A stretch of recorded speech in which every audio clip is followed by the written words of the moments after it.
আসসালামু আলাইকুম। আসসালামু আলাইকুম ম্যাম। হ্যাঁ, ওয়ালাইকুম আসসালাম। দেখতে পাচ্ছ না? জি ম্যাম, সব ঠিক আছে ম্যাম। আচ্ছা, ঠিক আছে। আমরা হেমাটোলজি শুরু করব, হ্যাঁ? আচ্ছা, হেমাটোলজি শুরু করব অ্যানিমিয়া দিয়ে। এখন অ্যানিমিয়া তো তোমরা ফিজিওলজিতে পড়ে আসছো। ডেফিনিশন, অ্যানিমিয়ার ডেফিনিশন, তারপরে কজ, সাইন, সিম্পটম, টাইপ, এগুলো আমরা অ্যানিমিয়া পড়ে আসছি ফিজিওলজিতে। তারপরে তোমাদের যদি কোথাও প্রবলেম থাকে তোমরা শেয়ার করবা, আমি সেটা পড়িয়ে দিব। এখানে আমাদের যেটা ইম্পর্টেন্ট সেটা হচ্ছে অ্যানিমিয়া আমরা ডায়াগনোসিস করব কিভাবে। হ্যাঁ, অ্যানিমিয়া সাধারণত আমরা কাকে বলি? শুধু হিমোগ্লোবিন কমে গেলেই তো আমি অ্যানিমিয়া বলি না, তাই না? আচ্ছা, তার আগে আমাদের জানতে হবে normal haemoglobin level, normal RBC count, হ্যাঁ, হিমাটোক্রিট কাউন্ট, এমসিভি, এমসিএস, এমসিএসসি, এগুলো সম্বন্ধে তোমাদের ধারণা আছে কিনা জানি না, আমি একটু একটু করে বলে যাই। আচ্ছা, তাহলে অ্যানিমিয়া আমরা বলবো সাধারণত যখন হিমোগ্লোবিন লেভেলটা কমে যাবে। হ্যাঁ, নরমাল হিমোগ্লোবিন লেভেল নরমালের থেকে কমে যাবে। তারপরে এটা আবার ডিপেন্ড করে এজ, সেক্স, হ্যাঁ, এটার উপর ফিজিওলজিক্যাল কন্ডিশন, তারপরে জিওগ্রাফিক এরিয়া, এর উপর ডিপেন্ড করে অ্যানিমিয়াটাকে, হিমোগ্লোবিন কতটুকু কমলো তার উপর ডিপেন্ড করে অ্যানিমিয়া ধরা হয়। তাছাড়াও শুধু হিমোগ্লোবিন কমলেই অ্যানিমিয়া বলবো না, সাথে অ্যাসোসিয়েটেড থাকে আরবিসি, টোটাল আরবিসি কাউন্ট, তারপরে হেমাটোক্রিট কাউন্ট। হেমাটোক্রিট হচ্ছে প্যাক্সেল ভলিউম। প্যাক্সেল ভলিউম কাকে বলে? এটা হচ্ছে proportion of volume of red blood sell relative to total volume of blood. এটা হচ্ছে প্যাক্সেল ভলিউম বা হেমাটোক্রিট। এটাও অ্যানিমিয়া, এটা যদি কমে যায় তখন অ্যানিমিয়া হবে। সাথে আমরা হেমাটোক্রিট কাউন্ট আবার কোন কোন ক্ষেত্রে বেড়ে যায়, কোন কোন ক্ষেত্রে কমে যায়, অনেক সময় এটা ভাই ভাই ধরে। প্যাক্সেল ভলিউম কখন বেড়ে যাবে আর কখন কমে যাবে? প্যাক্সেল ভলিউম বেড়ে যায় যেসব কন্ডিশনে, কিছু ফিজিওলজিক্যাল, অ্যানিমিয়া তো কমে যাবে, আর কিছু ফিজিওলজিক্যাল কন্ডিশন আছে সেগুলোতে আবার বেড়ে যায় প্যাক্সেল ভলিউম। যেমন পলিসাইথেমিয়ায় বাড়বে, ডিহাইড্রেশনে বাড়বে, আবার কমবে হচ্ছে হেমোডাইলেশন যদি হয় তখন কমে যাবে প্যাক্সেল ভলিউমটা। হ্যাঁ, আচ্ছা, আর আসো এমসিভি, এমসিএইচ, নরমাল হেমাটোক্রিট অথবা প্যাক্সেল ভলিউমটা আমরা নরমাল লেভেলটাও একটু জানবো আমরা। সাধারণত বাচ্চাদের ক্ষেত্রে জানা ভালো, অ্যাডাল্ট মেল ফিমেল আলাদা করে এটা মুখস্থ করে রাখতে হবে, ঠিক আছে? তারপর আর আমরা জানবো এমসিভি, এমসিএস, এমসিএসসি, ঠিক আছে? এমসিভি, এমসিএস, এমসিএসসিটা সাধারণত কিসের উপর ডিপেন্ড করে? এমসিভি, এমসিএস, এমসিএস জিনিসটা কি? এমসিভি হচ্ছে মিন কর্পাসকুলার ভলিউম, আরবিসি। আচ্ছা, তার আগে একটু আরবিসি সম্বন্ধে বলে নেই। নরমাল আরবিসিটা কেমন আমরা যদি দেখি, হ্যাঁ, ইয়ের নিচে, মাইক্রোস্কোপের নিচে নরমাল আরবিসিটা কেমন পাবো আমরা দেখতে? একটা নরমাল আরবিসির শেপটা কিরকম থাকবে, সাইজটা কত হবে, হ্যাঁ, হিমোগ্লোবিন কতটুকু থাকবে? একটা আমি তোমাদেরকে স্লাইড দেখাচ্ছি। একটা নরমাল আরবিসিটা বাইকনকেভ শেপ হয়, তাই না? রাউন্ড বা ওভাল না, বাইকনকেভ শেপ হয়, ঠিক আছে? তারপরে এটার নরমাল সাইজ কত? 7 to 10 মাইক্রন, তাই না? 7 to 10। এখন তারপরে আর এটা হিমোগ্লোবিন কতটুকু থাকে, সেন্ট্রাল প্যালোর এরিয়া কতটুকু থাকে? 1/3 থাকে, ঠিক আছে? পেরিফেরির দিকে হিমোগ্লোবিন কনসেন্ট্রেশন বেশি থাকে, সেজন্য ওটা প্যালোর থাকে না, মাঝখানটা একটু প্যালোর থাকে 1/3। যদি 1/3 এর বেশি প্যালোর হয়ে যায় তখন সেটা অ্যানিমিয়ার দিকে যায় আর কি। আচ্ছা, এখন এগুলো বললাম কেন? সাইজটা, শেপটা, সেন্ট্রাল প্যালোর, এর উপর ডিপেন্ড করে আমরা অ্যানিমিয়া আবার ভাগ করি বিভিন্ন রকম, মাইক্রোসাইটিক, ম্যাক্রোসাইটিক, তারপরে নর্মোসাইটিক, হাইপোক্রোমিক, হ্যাঁ, হাইপারক্রোমিক, তারপরে এখন পলিক্রোমাটিক, এইভাবে আমরা বিভিন্ন কথা বলবো, পরে আসতেছি। এখন নরমাল সাইজ হচ্ছে 7 to 10 মাইক্রন, ঠিক আছে? নরমাল সাইজটা আবার কিরকম হতে পারে? কমে যায় মাইক্রোসাইটিক, যদি 7 এর নিচে চলে আসে, 6, 5, 4, 3, তাহলে এই সাইজটাকে বলে মাইক্রোসাইটিক। আবার যদি 10 এর বেশি হয়ে যায় তখন ওটাকে বলে ম্যাক্রোসাইটিক, ঠিক আছে? আবার শেপটা আমরা নরমালি কি দেখি? বাইকনকেভ শেপ। এই শেপটা আবার বিভিন্ন কন্ডিশনে বিভিন্ন রকম হতে পারে, বিভিন্ন অ্যানিমিয়ায়, বিভিন্ন, তারপরে ক্রনিক ডিজিজে শেপটা বিভিন্ন রকম হতে পারে। সবগুলো স্লাইড দেখাচ্ছি। শেপটা কিরকম হতে পারে? নরমাল বাইকনকেভ শেপটা চেঞ্জ হয়ে ইলিপ্টিক্যাল শেপ হয়ে যেতে পারে, রাউন্ড হতে পারে, ওভাল হতে পারে, টিয়ার ড্রপ, হ্যাঁ, একটা টিয়ারের ড্রপ যেরকম সেরকম হতে পারে, পেন্সিল শেপ হতে পারে, বড় লার্জ সেল হয়ে যেতে পারে যার কোনো সেন্ট্রাল প্যালোর থাকবে না, 1/3 বলছিলাম না প্যালোর থাকবে, সেটা থাকবে না। আবার কতগুলা ইয়ে হয়ে যেতে পারে স্পেরোসাইট বলে ছোট আরবিসিটা সাইজটা মাইক্রোসাইটিক হবে, আবার একটু সেন্ট্রাল পেল থাকবে না, 1/3ও থাকবে না, সেটা হচ্ছে স্পেরোসাইট হতে পারে। আবার কিছু ভাঙা ভাঙা সেল পেতে পারি আমরা, এগুলোকে বলি সিস্টোসাইট। ইমম্যাচিউর সেল পেতে পারি, এগুলাকে বলে নিউক্লিয়েটেড আরবিসি, রেটিকুলোসাইট, এগুলো আমরা পেতে পারি। হ্যাঁ, এখন এগুলো আমরা মাইক্রোস্কোপের নিচে দেখবো, এগুলো হচ্ছে সাইজ শেপের ভেরিয়েশন। এখন যদি আরবিসির সাইজের ভেরিয়েশন হয়, ওটাকে আমরা বলি, টার্ম আছে অ্যানাইসোসাইটোসিস বলি। আরবিসির সাইজের যখন ভেরিয়েশন হয় এটাকে আমরা বলি অ্যানাইসোসাইটোসিস। শেপের যদি ভেরিয়েশন হয় সেটাকে বলি আমরা পয়কিলোসাইটোসিস। হ্যাঁ, কোনো অ্যানিমিয়ায় যদি কোনো ডায়াগনোসিস যদি লেখা থাকে অ্যানাইসোপয়কিলোসাইটোসিস, এর মানে আমরা বুঝি সাইজ শেপ দুইটারই ভেরিয়েশন আছে। নরমাল যা সাইজ শেপ সেটা নাই, ভেরিয়েশন আছে, সেটা হচ্ছে অ্যানাইসোপয়কিলোসাইটোসিস। এই টার্মগুলো কিছু কিছু বলে নিই, তাহলে পরে যখন পড়াবো তখন বুঝতে সুবিধা হবে তোমাদের। ঠিক আছে, এগুলো হচ্ছে সাইজ শেপ।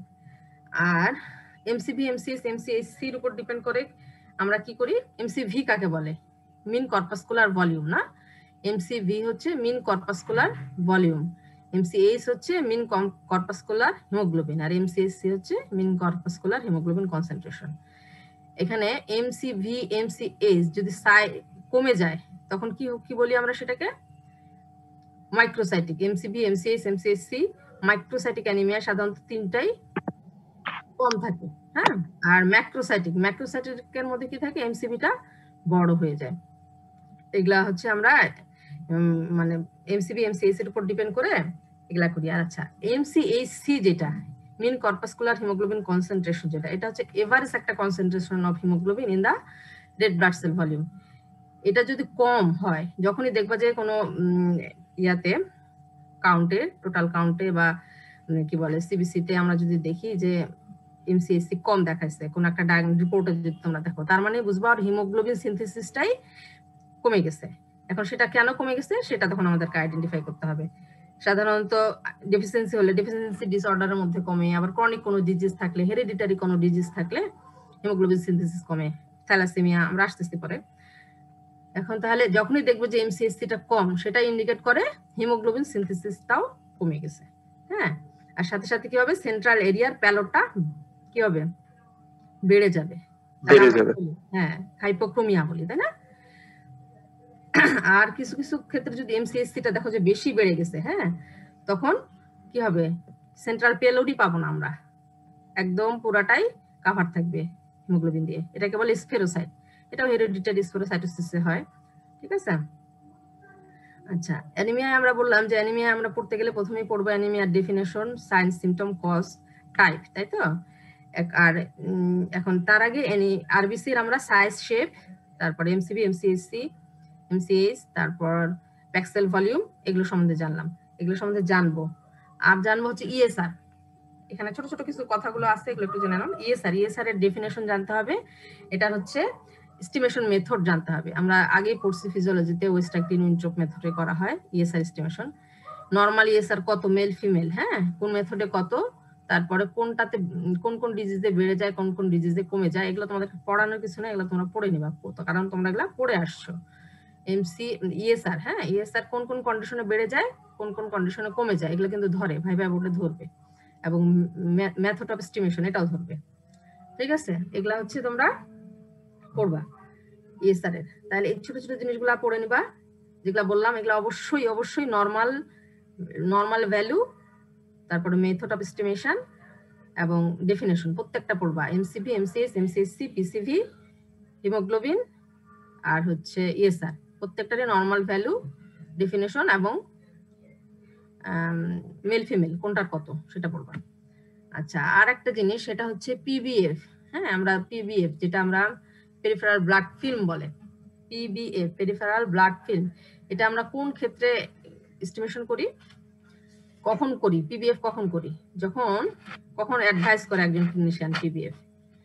যখন হিমোগ্লোবিনটা অনেক বেশি কম দেখা যাচ্ছে, যখন এমসিপি, এমসিএস, এমসিএস এর নরমাল লেভেলের থেকে কম বা বেশি হচ্ছে, হ্যাঁ, প্যাক্সেল ভলিউম নরমাল লেভেলের থেকে কম বা বেশি হচ্ছে, এইসব যখন একটা দেখে একজন ফিজিশিয়ান, ঠিক আছে, তখন পিবিএফ বা পেরিফেরাল ব্লাড ফিল্ম করতে দেয়। পিবিএফটা কিভাবে করা হয়, হ্যাঁ, কোন মেথডে করা হয়? পিবিএফটা প্রথমে আসলে সেল কাউন্টার, এই যে আমরা যে total count of RBC, total count of WBC, total platelet count, এগুলো দেখি। এগুলো সাধারণত আগে করা হতো ম্যানুয়াল মেথডে, এখন করা হয় সবসময় সব ল্যাবে দেখবা সেল কাউন্টার আছে, সেল কাউন্টার দিয়ে দেয়, একটা রিডিং দিয়ে দেয়। কিন্তু রিডিং দেওয়ার পরও আমরা স্লাইড তৈরি করে রিডিং এর সাথে মিলিয়ে দেখা আমাদের উচিত, ঠিক আছে, যে ঠিক আছে কিনা। মেশিন তো ভুল টুল দিতেও পারে। এখন তাহলে আমরা যদি একটা নর্মাল ব্লাডের রিপোর্ট দেখি, কি কি পাবো? এই ছোট ছোট জিনিসগুলো মাথায় রাখবো, তোমরা হঠাৎ করে ধরলে পারবা না। ভাই বাবা হঠাৎ করে ধরবে যে একটা ব্লাডের রিপোর্ট, একটা ব্লাডের রিপোর্টে কি কি থাকবে, কি কি থাকে বলে তোমরা আশা করো? একটা ব্লাডের রিপোর্ট দেখে আমি কি কি আইডিয়া পেতে পারি? নর্মাল তোমরা তো ডেফিনেশন, কজ, টাইপ এগুলা তো বই থেকে পড়বা, পারবা, মুখস্থ। এই ছোট ছোট জিনিসগুলো যেগুলো ভাই ভাই ধরে এবং সবাই মনে হয় আকাশ থেকে পড়ে, একটা তাহলে ব্লাডের রিপোর্টে একজন ফিজিশিয়ান কি কি আশা করে, কি কি থাকতে পারে, সেগুলো ধরবে। তাহলে প্রথমেই একটা ব্লাডের রিপোর্ট যখন নিয়ে আসবে, তখনই আমরা কি দেখব, কি থাকবে আশা করব? প্রথমে হিমোগ্লোবিন ম্যাম। হ্যাঁ, প্রথমেই সবার আগে হিমোগ্লোবিন দেখব, তারপর ম্যাম ইএসআর, ইএসআর এর পরে আরো আসে total count, differential count, total count of RBC, total count of WBC, platelet count, তারপর ডিফারেনশিয়াল কাউন্ট অফ ডাব্লিউবিসি, তাই না? তারপর আর কি থাকবে?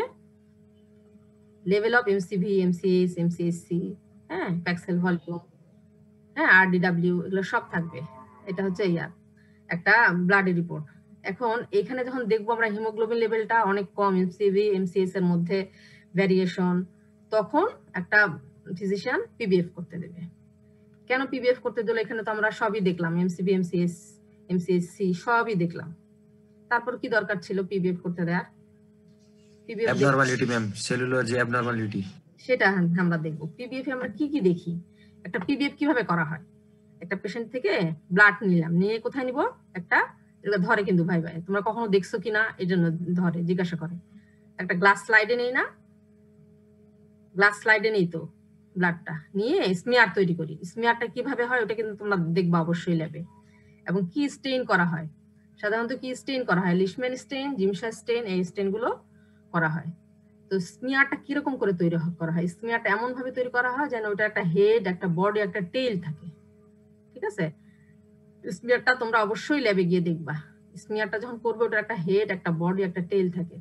এবং এই যে আমরা পিবিএফটা মাইক্রোস্কোপের নিচে দেখি, আমরা কোন জায়গায় দেখলে ইন্ডিভিজুয়াল সেলগুলো সবচেয়ে ভালো বুঝতে পারবো? এটা ধরে টেইলের দিকে, টেইলের দিকে কিরকম থাকে? কনসেন্ট্রেশন কম থাকে।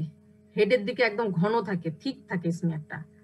যত বডি থেকে টেইলের দিকে আগাবে তত স্মিয়ারটা থিন হতে থাকে এবং ইন্ডিভিজুয়াল সেলগুলো আলাদা আলাদা হতে থাকে।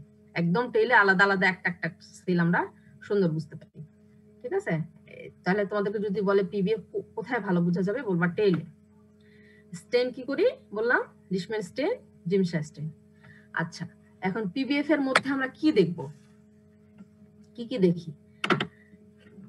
সেলের কি দেখবো? একটা আরবিসি মনে করো, আরবিসির কি কি দেখবো? আরবিসিটা কি দেখবো? একটা আরবিসি, একটা তিনটা সেল দেখবো না, ডাব্লিউবিসি, আরবিসি আর প্লাটেলেট, তাই না? এই তিনটাই তো দেখবো পিবিএফ এর মধ্যে কমনলি। এখন কি দেখবো? ধরো যে একটা আরবিসি, এখন আরবিসি একটা ইন্ডিভিজুয়াল আরবিসি সেলটা আমরা কি দেখবো বললাম? এটার প্রথমেই কি দেখবো? এটার সাইজটা, সাইজটা দেখবো না? প্রথমেই দেখবো এটার সাইজটা, মিলাবো আরবিসি ইয়ার সাথে, সেল কাউন্টারে যে রিডিংটা দিছে, এমসিভি যে রিডিংটা দিছে, এমসিএইচ বা এমসিএসসি যে রিডিংটা দিছে সেটার সাথে মিলাবো। আমার চোখ দিয়ে দেখবো যে যা যা বলছে ঠিক আছে কিনা, ঠিক আছে? তাহলে সাইজটা দেখবো। সাইজটা কিরকম হতে পারে? নর্মাল সাইজ হতে পারে 7 থেকে 10 মাইক্রনের মধ্যে, ওটা চোখ দিয়ে দেখে দেখেই আন্দাজ হয়ে যায়। ধর 7 থেকে 10 মাইক্রনের মধ্যে হতে পারে। যদি কমে যায় তাহলে কি বলবো? মাইক্রোসাইটিক। যদি বেড়ে যায় ম্যাক্রোসাইটিক। আর যদি নর্মাল থাকে নর্মোসাইটিক, তাই না? এখন এই টার্মগুলো আমরা কেন বলছি? যেন আমরা একটা কমেন্ট করতে পারি কি ধরনের অ্যানিমিয়া। মাইক্রোসাইটিক অ্যানিমিয়া টাইপে আছে না, মাইক্রোসাইটিক, হাইপোক্রোমিক, নর্মোসাইটিক, নর্মোক্রোমিক, ম্যাক্রোসাইটিক, তাই না? তাহলে আমরা এমসিভি, এমসিএস টা দেখে আমরা তারপরে নিজের চোখে দেখে সাইজটা দেখে একটা মাইক্রোসাইটিক ওর ম্যাক্রোসাইটিক ওর নর্মোসাইটিক বলতে পারলাম, তাই না? তারপরে আসো শেপটা এখন আরবিসি শেপটা দেখবো না আমরা। শেপটা সাইজের ভ্যারিয়েশন হলে কি বলে বললাম, যদি সাইজটা ভ্যারিয়েশন হয় এটাকে বলে অ্যানাইসোসাইটোসিস, তাই না? আর শেপের ভ্যারিয়েশন হলে বলে পয়কিলোসিস। এখন শেপ, নরমাল শেপটা দেখবো। নরমাল শেপ আমরা জানি বাইকনকেভ শেপ। এখন শেপটা আরো বিভিন্ন রকম হতে পারে। কি কি রকম হতে পারে বললাম আমি? বাইপোলার হতে পারে, বাইকনকেভ থেকে একটা চেঞ্জ হয়ে রাউন্ড হয়ে যেতে পারে, অথবা ওভাল সেল হয়ে যেতে পারে, অথবা ইলিপ্টিক্যাল বা পেন্সিল সেল হয়ে যেতে পারে, টিয়ার ড্রপ হতে পারে, টার্গেট সেল হতে পারে, স্ফেরোসাইট হতে পারে, অ্যানুলোসাইট হতে পারে। এগুলো সব তোমরা ছবি দেখাবো আমি, ছবি দেখলেই সবগুলো বুঝতে পারবা।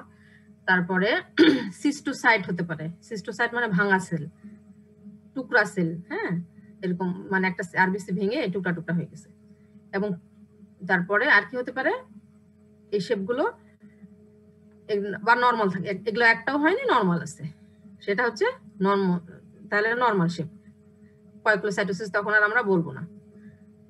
যখন এইগুলোর মধ্যে পাবো তখন আমরা পয়ক্লোসাইটোসিস বলবো। এগুলো আবার নরমাল পেশেন্টদের, যাদের অ্যানিমিয়া নাই, তাদেরও পয়ক্লোসাইটোসিস থাকতে পারে। এজন্য ওটা দেখে বলতে পারতে হবে যে স্লাইড পয়ক্লোসাইটোসিস নাকি মডারেট নাকি সিভিয়ার। এটা দেখার জন্যই পিবিএফ। স্লাইড পয়ক্লোসাইটোসিস থাকলে সেটার কোনো ভ্যালু নাই। মডারেট থাকলে আমরা আরো অন্যান্য কাউন্টের সাথে বা অন্যান্য ভ্যালুর সাথে মিলিয়ে দেখবো। আর সিভিয়ার হলে তো অবশ্যই ডিজিজ কন্ডিশন, কোনো ডিসঅর্ডার আছে, তাই না? এটা হলো আরবিসি। তারপর ডাব্লিউবিসি। ডাব্লিউবিসির আমরা কি কি দেখি? আচ্ছা, আরেকটা জিনিস দেখি আরবিসির, সেটা হচ্ছে আরবিসি ইম্যাচিউর কিনা। ইম্যাচিউর আরবিসির কি থাকে বলতো? একটা নিউক্লিয়াস থাকে। নিউক্লিয়াস থাকবে। হ্যাঁ, সেটাকে আমরা তখন বলবো নিউক্লিয়েটেড আরবিসি আছে। হ্যাঁ, রেটিকুলোসাইটটা কি বলতো? রেটিকুলোসাইট কি জিনিস? একদম লাস্ট স্টেজের আরবিসি ম্যাম। এরপর থেকে ম্যাচিউর আরবিসি হবে, তাই না? তাহলে রেটিকুলোসাইট পেতে পারি। এইগুলো যদি আমরা পাই তাহলে আমরা ইম্যাচিউর আরবিসি পাচ্ছি, ঠিক আছে? তারপরে দেখবো ডাব্লিউবিসি। এখন ডাব্লিউবিসির মধ্যে আমরা কি কি দেখি? ডাব্লিউবিসির মধ্যে আমরা কি দেখবো? টোটাল কাউন্টটা, তাই না? টোটাল কাউন্টটা আমরা এখন মিলিয়ে দেখবো ঠিক আছে কিনা। টোটাল কাউন্ট যেটা দিচ্ছে ব্লাড ফিল্মে, এই কি বলে সেল কাউন্টারে, বা ম্যানুয়াল মেথডও আমরা যা দেখছি, ম্যানুয়াল মেথড একটা আছে, সাধারণত এখন সেল কাউন্টারে করা হয়। ম্যানুয়াল মেথডে যদি বলে যে তোমরা কিভাবে ম্যানুয়াল মেথডে করবা, সেটা তোমরা পড়ছো না? নিউবার কাউন্টিং চেম্বারে করা হয়, নিউবার ইমপ্রুভ কাউন্টিং চেম্বারে ব্লাড নিয়ে তারপরে করা হয়। সেটা তো এখন করে না, এমনি শিখায়, কিন্তু সেল কাউন্টারে সাধারণত দেখা হয়। আচ্ছা, তারপরে ওইটার সাথে আমরা মিলিয়ে দেখবো, আমরা চোখে দেখবো, কাউন্ট করবো যে মিললো কিনা ডাব্লিউবিসি কাউন্ট। এখন নরমালের থেকে কম হচ্ছে নাকি বেশি হচ্ছে। যদি ডাব্লিউবিসি কাউন্ট নরমালের থেকে বেশি হয় তখন আমরা এটাকে কি বলি? টার্মটা কি? লিউকোসাইটোসিস, তাই না? লিউকোসাইটোসিস। হ্যাঁ, আর যদি কম হয় লিউকোপেনিয়া। লিউকোপেনিয়া, তাই না? সেটা আমরা দেখবো। তাহলে টোটাল কাউন্টটা আমরা মিলিয়ে দেখলাম। তারপরে দেখবো ইম্যাচিউর আছে কিনা, ইম্যাচিউর কোনো ডাব্লিউবিসি আছে কিনা। ইম্যাচিউর ডাব্লিউবিসি মানে ব্লাস্ট সেল, তাই না? ব্লাস্ট না? ইম্যাচিউর ডাব্লিউবিসি কে আমরা কি বলি? ব্লাস্ট না? সেটা কি ইন্ডিকেট করে সাধারণত? ব্লাস্ট সেল যদি আমরা অনেক পাই, কি ইন্ডিকেট করে? লিউকেমিয়া ইন্ডিকেট করে না? লিউকেমিয়া ইন্ডিকেট করে। তাহলে আমরা কি কি দেখবো? টোটাল কাউন্ট অফ ডাব্লিউবিসি দেখবো আর ইম্যাচিউর দেখবো। আর অ্যাবনরমাল ফর্ম কিছু সেগমেন্টেড ডাব্লিউবিসি পেতে পারি, অনেক বেশি সেগমেন্ট। এগুলো কেন দেখবো আমরা? কারণ এক একটা ইন্ডিকেট করে এক একটা ডিজিজ। সেগমেন্টেড ডাব্লিউবিসি পেলে একটা ডিজিজ, অনেক বেশি ব্লাস্ট পেলে একটা ডিজিজ, নরমাল থাকলে একটা ডিজিজ, শুধু লিউকোসাইটোসিস থাকলে এক ধরনের ডিজিজ, আবার লিউকোপেনিয়া থাকলে এক ধরনের ডিজিজ। এগুলো জানার জন্য পিবিএফ করলাম। তাহলে এই গেল ডাব্লিউবিসি। তারপর আসলো প্লাটিলেট। প্লাটিলেটে আমরা কি দেখবো? প্লাটিলেটও আমরা দেখবো টোটাল কাউন্টটা, তাই না? নরমালের থেকে কম যদি হয় এবং নরমাল থেকে বেশি আছে কিনা। নরমালের থেকে কম হলে কি বলে টার্মটা? থ্রম্বোসাইটোপেনিয়া। পেনিয়া। বেশি হলে থ্রম্বোসাইটোসিস। থ্রম্বোসাইটোসিস। তাহলে থ্রম্বোসাইটোপেনিয়া আছে না থ্রম্বোসাইটোসিস আছে, সেটাও আমরা দেখবো। এখন সেটা তো সেল কাউন্টারেই বলে দিচ্ছে মোটামুটি। প্লাটলেট এত ছোট ছোট যে সব সময় কি বলে সেল কাউন্টার অনেক সময় ওভারলুক করে, এই জন্য আমরা দেখবো কাউন্ট কম দেয় বা কাউন্ট বেশি দেয় সেল কাউন্টার। এখন আমরা কিভাবে বুঝবো যে সেল কাউন্টার কাউন্ট কম দিচ্ছে না বেশি দিচ্ছে? আমরা মনে করে দেখলাম পিবিএফ এ, ব্লাড ফিল্মে মাইক্রোস্কোপের নিচে দেখলাম, দেখবো যে cell counter total count of platelet কম দিচ্ছে, কিন্তু কেন কম দিছে দেখবো যে অনেক প্লাটেলেট ক্লাম করে আছে, ক্লাম করে চারিদিকে আছে, সেজন্য ওটা পুরা ক্লামটাকে একটা গুনছে সেল কাউন্টার, সেজন্য প্লাটেলেট কাউন্ট কম দিচ্ছে। যখনই দেখবো যে আমরা কোন একজন ফিজিশিয়ান দেখে যে প্লাটেলেট কাউন্ট কম, তখনই উনি কি করেন, পিবিএফ করতে দিয়ে দেন। তাহলে চোখে দিয়ে দেখে আমরা বুঝতে পারবো যে আসলেই কম কিনা। তো যদি দেখি যে অনেকগুলা ক্লাম তার মানে ওই ক্লাম্পে অনেক অসংখ্য প্লাটেলেট আছে, অনেকগুলা প্লাটেলেট আছে, কিন্তু সেল কাউন্টার ওটাকে একটা ধরছে, সেজন্যই কাউন্টের সমস্যা আসছে, তাই না? তাহলে কি দেখলাম, একটা নাম্বার দেখবো আর কাউন্টটা দেখলাম না প্লাটেলেটের। আর কিছু কি দেখি আমরা পিবিএফ এ? এই সেল তিনটা ছাড়া, আরবিসি, ডাব্লিউবিসি, প্লাটেলেট ছাড়া আর কি দেখি? আর দেখবো হচ্ছে প্যারাসাইট। প্যারাসাইট দেখি, কি কি ধরনের প্যারাসাইট পেতে পারি আমরা ব্লাড ফিল্মের ভিতরে? কি পাইতে পারি? লিশম্যান, তাই না? একটা পাইতে পারি ফাইলেরিয়া, ম্যালেরিয়া, হ্যাঁ, আর পেতে পারি ট্রাইপনোসোম। এই তিনটা প্যারাসাইট সাধারণত আমরা আরবিসি তে পেতে পারি, ম্যালেরিয়া, ফাইলেরিয়া আর ট্রাইপনোসোম। ঠিক আছে, এগুলো আমরা দেখলাম। আর কিছু ইনক্লুশন বডি আমরা দেখি আরবিসির মধ্যে। এই বডিগুলোও একটা, এই ইনক্লুশন বডিগুলো এক একটা ডিজিজ ইন্ডিকেট করে, এক একটা নরমাল কন্ডিশন ইন্ডিকেট করে। ঠিক আছে, এগুলা হচ্ছে নরমাল, কি বলে, অ্যাবনরমালিটি পিবিএফ এর মধ্যে। এই জিনিসগুলো আমরা দেখার জন্য শুধু সেল কাউন্ট করে বসে থাকি না, যদি দেখি অ্যাবনরমালিটি সঙ্গে সঙ্গে পিবিএফ করি। ঠিক আছে, তাহলে সেল কাউন্ট করে যখন আমরা আরবিসি, ডাব্লিউবিসি, প্লাটেলেট দেখলাম, তারপরে যখন পিবিএফ করতে দিলাম, পিবিএফ দেখলাম, তখন তো একটা কমেন্ট করতে হবে। কমেন্টটা করি কিসের উপর ডিপেন্ড করে?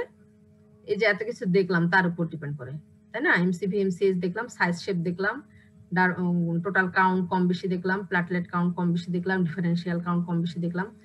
ডিফারেন্সিয়াল কাউন্টে আসো, neutrophil, lymphocyte, eosinophil, basophil, monocyte সবগুলো দেখি, তাই না? টোটাল এগুলারও টোটাল কাউন্ট কি বলে, ডিফারেন্সিয়াল কাউন্ট গুলো নরমাল ভ্যালু তোমরা জানবা। এটাও ধরে কখন তোমরা নিউট্রোপেনিয়া বলবা, কখন তোমরা নিউট্রোফিলিয়া বলবা, কখন তোমরা লিম্ফোসাইটোসিস বলবা, কখন তোমরা লিম্ফোপেনিয়া বলবা।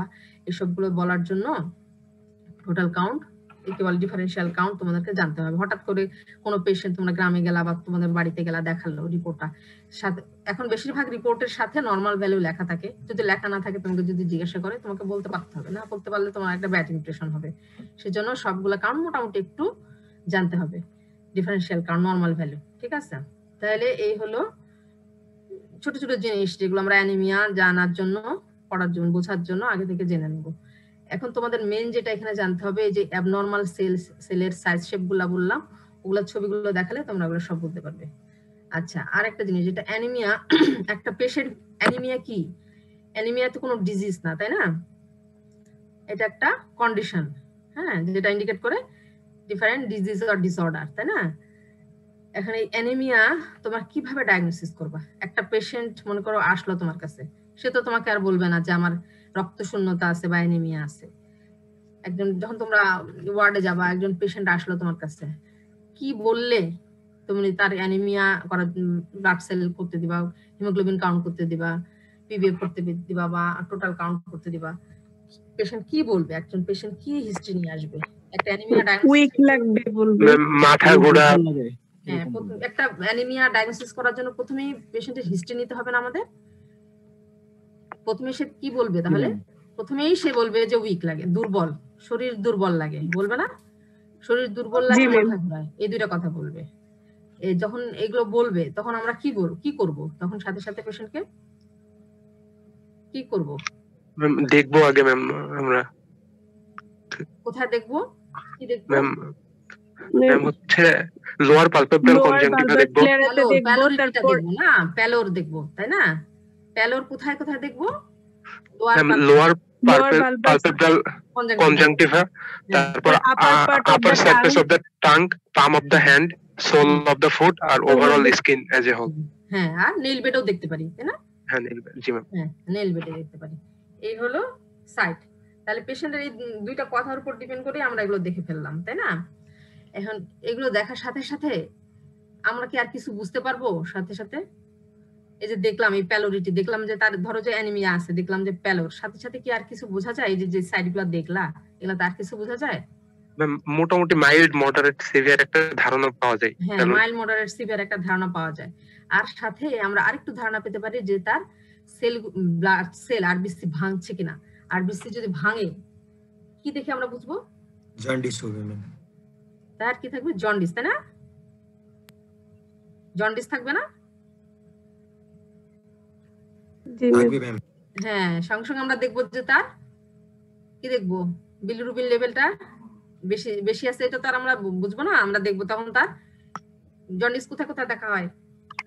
upper bulbar sclera, under surface of the tongue, palm, hand, হ্যাঁ, এখন পামসোল দেখতে গিয়েই কিন্তু আমরা বুঝে ফেলবো। অ্যানিমিয়া পামসোলে দেখতে গিয়েই আমরা দেখবো যে একটু হলুদ, তখনই আমরা ওই জায়গাগুলো দেখবো। তাহলে যখনই এখানে আমরা দেখতে দেখতে বুঝে ফেলতেছি না যে এখানে রেড সেল ভাঙছে। যখন অ্যানিমিয়ার ক্লাসিফিকেশন আসবে ওখানে আছে না একটা হেমোলাইটিক অ্যানিমিয়া, হ্যাঁ, বা ওখানে দেখলে তখন আমরা বুঝতে পারবো যে তার ব্লাড সেল ভাঙছে, তাই না?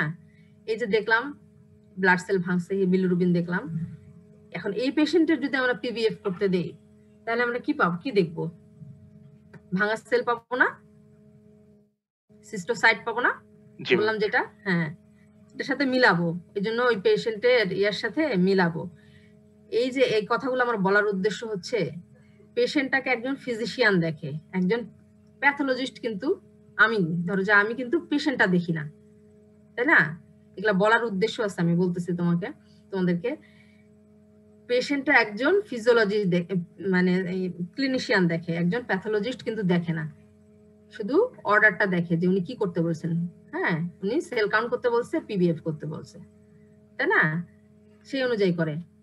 এখন তোমরা যখন ডাক্তার হবা, অবশ্যই ওই যে তোমরা কি পাইছো, তোমাদের প্রফেশনাল ডায়াগনোসিস বা তোমরা কি পাইছো সেটা, বা একটা হিস্ট্রি, পেশেন্টের এই হিস্ট্রি আছে যে তোমরা পেশেন্টের এটা, এগুলো দেখার সাথে সাথে পেশেন্ট ধরো যে আরেকটা কথা বললো যে পেটে ব্যথা করে, হ্যাঁ, পেট ব্যথা করে, পেট ফুলে গেছে, তোমরা সাথে সাথে অ্যাবডোমেন পালপেট করবে না? সেখানে যদি লিভার বড় পাও বা স্প্লিন বড় পাও, তাহলে এই যে তোমরা অ্যাডভাইস করো সঙ্গে সঙ্গে ওটা এই অ্যাডভাইসের সাথে লিখে দিতে হয়। এই যে একটা, কেন বললাম এটা একটা হিস্ট্রি, প্রত্যেকটা পেশেন্টের যেখানে পাঠাও, একজন রেডিওলজিস্টের কাছে পাঠাও, একজন প্যাথোলজিস্টের কাছে পাঠাও, যার কাছে পাঠাবা, একটা পেশেন্টের একজন ফিজিশিয়ান যখন দেখে সুন্দর করে কয়েকটা হিস্ট্রি যেটা তুমি পাইছো, একটা পেশেন্ট দেখছো, সেটা অবশ্যই অবশ্যই অবশ্যই লিখে পাঠাতে হয়। এগুলো যদি তোমরা না লিখে পাঠাও, অনেক কিছু মিসগাইড হয়ে যায়। তাহলে প্রত্যেক একটা জিনিস, ফিজিশিয়ানের সাথে একজন রেডিওলজিস্ট, একজন প্যাথোলজিস্ট, একজন অনকোলজিস্ট, সবার কিন্তু কোরিলেট করতে হয় প্রত্যেকটা জিনিস। আমি কি পেলাম, তুমি কি পেলা, এইভাবে করে একটা তাহলে পেশেন্টের একটা সুন্দর ডায়াগনোসিস হয়। এগুলা কথা বলার উদ্দেশ্য হলো, আমাদের তোমরা যখন ইন্টার্নি করতে যাবা বা ইন্টার্নিতে যাবা, সার্জনরা একটা করে অপারেশন করবে, একটা করে স্পেসিমেন দিয়ে দিবে, দিয়ে তোমাদেরকে বলবে যেটা তোমরা লিখে পাঠায় দাও, ল্যাবে পাঠায় দাও, প্যাথোলজিতে পাঠায় দাও। কি লিখবা এটা বলে কিনা জানি না, একটা শুধু তোমরা মনে করো একটা হিস্টেক্টমি করছে, একটা ইউটেরাস, তোমরা পাঠায় দাও স্পেসিমেন ইউটেরাস, শেষ। কেন হিস্টেক্টমি করা হলো বা ইন্ডিকেশন বা প্রফেশনাল ডায়াগনোসিস, এগুলো কেউ লিখে পাঠায় না। এগুলো যদি না পাঠায়, এটার জন্য আবার পেশেন্টকে ফোন করে দিতে হয়, ফোন দিয়ে আবার তার রিপোর্ট আনাতে হয়, ফলে কি হয়, ডায়াগনোসিসটা ডিলে হয়ে যায়। তাহলে তোমরা এখান থেকে শিখবা যে একটা যখন যে কিছু করতে পাঠাবা, যা ইয়ে করবা, তোমরা যা দেখছো, একটা প্রফেশনাল ডায়াগনোসিস, একটা হিস্ট্রি, একটা পেশেন্টের মাথা থেকে পা পর্যন্ত তোমরা যা পেয়েছো, এক কথায় লিখে পাঠালে যার কাছেই পাঠাবা, রেডিওলজিস্ট, প্যাথোলজিস্ট, অনকোলজিস্ট, সবার জন্য সেটা সুবিধা হবে। এই জন্য এগুলা বলছি, এগুলা বলার উদ্দেশ্য হচ্ছে আমার এটাই। তাহলে ডিলে হয় না, একটা ডায়াগনোসিস খুব তাড়াতাড়ি সুন্দর করে হয়ে যায়, পেশেন্টের ক্ষতি হয় না। এগুলো এখন থেকে শিখতে হবে, না হলে ওখানে গিয়ে তোমরা এই ভুলগুলা করবা। একটা ইন্টার্নি যে পিবিএফ করতে পাঠায়, একটু যদি হিস্ট্রি লিখে পাঠায় যে পেশেন্টের 1 মাসের জ্বর, সাথে কাশি আছে, তাহলে ওটার সাথে সুন্দর কোরিলেট হয় কিন্তু পিবিএফ এর রিপোর্ট। হয়তোবা তার নিউট্রোফিল কাউন্ট অনেক বেশি পাচ্ছি, ইএসআর কম বেশি পাচ্ছি, হ্যাঁ, সুন্দর একটা ডায়াগনোসিস দেওয়া যায়। তাহলে তোমরা এখন শিখলা যে, আমি এই জন্য চিন্তা করছি তোমাদেরকে এই জিনিসটা এইভাবে পড়াবো। তোমরা ডেফিনেশন, টাইপ, ফিজিওলজিতেও পড়ে আসছো, এখানেও পড়বা, মুখস্থ এটা তোমাদের বলার কিছু নাই, এমনি তোমরা পারবা, এগুলা তোমাদের আস্তে আস্তে করবো। তাহলে আমরা কি করব, সবকিছু কোরিলেট করে যখনই অ্যাডভাইস করব পিবিএফ পাঠাবো এইভাবে। হ্যাঁ, তাহলে আমরা এগুলো জানলাম, এগুলো সাইন সিমটম দেখে আমরা একটু আইডিয়া করলাম তার অ্যানিমিয়া আছে। এখন অ্যানিমিয়া তো ডিজিজ না, কেন অ্যানিমিয়া হচ্ছে সেটা আমাদেরকে জানতে হবে না? সেটা জানার জন্য পরের স্টেপে চলে যাব, কেন অ্যানিমিয়া হলো, তাই না? পরের ইয়াতে চলে যাবো, আগে অ্যানিমিয়াটা এখন তাহলে জানবো। তাই এখন ক্লাসিফাই যদি আমরা করি, এই ক্লাসিফিকেশন দুই ধরনের আছে না, একটা মরফোলজিক্যাল, একটা ইটিওলজিক্যাল, এগুলো আমরা কালকে পড়বো। আজকে এই ছোট ছোট কথাগুলো জেনে নিলা, কালকে তোমাদেরকে আমি প্রতিটা ছবি দেখাবো আর ইন্ডিভিজুয়াল অ্যানিমিয়া পড়াবো। আজকে এই পর্যন্তই। হ্যাঁ, তাহলে একটু আরেকবার যে পিবিএফ তাহলে আমরা কি মানে নিজ চোখে দেখার জন্য করব? হ্যাঁ, সিবিসি যেটা মানে মেশিনে করে দেয়, নিজ চোখে দেখা, প্লাস হচ্ছে আমার অ্যানিমিয়াটা কোন টাইপ সেটা ডায়াগনোসিস করে দেওয়া। অ্যানিমিয়ার টাইপ আছে না, মাইক্রোসাইটিক, ওই যে বললাম তিনটা টাইপ, কালকে আবার বলবো, মাইক্রোসাইটিক, ম্যাক্রোসাইটিক, নরমোসাইটিক টাইপ আছে না, এটা ওইটা পিবিএফ না দেখলে তো এই টাইপিংটা করা কঠিন। শুধু এমসিবি এমসিএস দেখে আমরা টাইপিংটা করতে পারবো না, কারণ ইয়াতে তো আমরা সেল কাউন্টারে তো আর কাউন্টে তো আর শেপ দেওয়া থাকবে না, এই শেপ গুলোও কিন্তু ডিফারেন্ট ডিজিজ ইন্ডিকেট করে। যেমন বললাম যে টার্গেট সেল একটা থাকে, এই টার্গেট সেল যদি কারো অনেক বেশি থাকে, হ্যাঁ, সেটা দুইটা ডিজিজ কন্ডিশন ইন্ডিকেট করে, একটা হচ্ছে থ্যালাসেমিয়া আর একটা হচ্ছে আয়রন ডেফিসিয়েন্সি অ্যানিমিয়া। হ্যাঁ, এখন কখন আমরা থ্যালাসেমিয়া বলবো, কখন আয়রন ডেফিসিয়েন্সি অ্যানিমিয়া বলবো? যখন আর অনেক টার্গেট সেল সাথে কিছু ইলিপ্টিক্যাল সেল থাকবে, কিছু না বেশ থাকবে, তখন আমরা আয়রন ডেফিসিয়েন্সি অ্যানিমিয়ার দিকে যাব। সাথে বয়স, হ্যাঁ, চিন্তা করব তার বয়সটা কিরকম। আর যদি দেখি না শুধু টার্গেট সেল, অনেক বেশি টার্গেট সেল এবং মাইক্রোসাইটিক সেলগুলো মাইক্রোসাইটিক, তখন আমরা থ্যালাসেমিয়ার দিকে যাব। আবার অনেক বেশি টার্গেট সেল কিন্তু সেলগুলো বড় বড় ম্যাক্রোসাইটিক, তখন আমরা আরেকটা লিভার ডিজিজ চিন্তা করব। তাহলে এই যে চিন্তা করব, পাশে আমরা লিখে দিব, ধরো যে লিখে দিলাম মাইক্রোসাইটিক হাইপোক্রোমিক অ্যানিমিয়া, পাশে আমরা লিখে দিব due to iron deficiency, possibly due to iron deficiency, possibly due to chronic liver disease. তাহলে একটা গাইড করতে পারছি না আমরা ক্লিনিশিয়ানকে? তাহলে ক্লিনিশিয়ান তখন ওই লাইনে পরের স্টেপটা নিবে। যদি আমি লিখে দেই possibly due to iron deficiency, তখন উনি কি করবে, আয়রন প্রোফাইল করবে, ফেরিটিন দেখবে।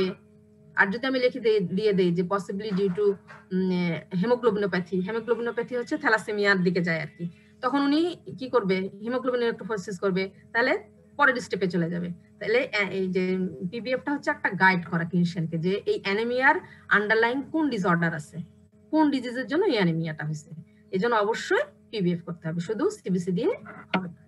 বুঝতে পারছো কেন আমরা করি পিবিএফটা? জি ম্যাম, ঠিক আছে, আজকে এই পর্যন্তই। হ্যাঁ, কালকে আমি ছবি দেখাবো আর অ্যানিমিয়া এক একটা করে বলে দেব। কালকে কি তোমাদের ক্লাস আছে মাইক্রোবায়োলজি 10টা থেকে 11টা? কালকে তোমাদের মাইক্রোবায়োলজি ক্লাস হবে 10টা থেকে 11টা? তাহলে আমি 9টা থেকে 10টা পড়াবো। জি ম্যাডাম, কালকে 9টা থেকে 10টা পড়াবো। ঠিক আছে। আচ্ছা ম্যাম, ধন্যবাদ। হ্যাঁ, আল্লাহ হাফেজ। আসসালামু আলাইকুম ম্যাম। ওয়ালাইকুম আসসালাম। Thank you.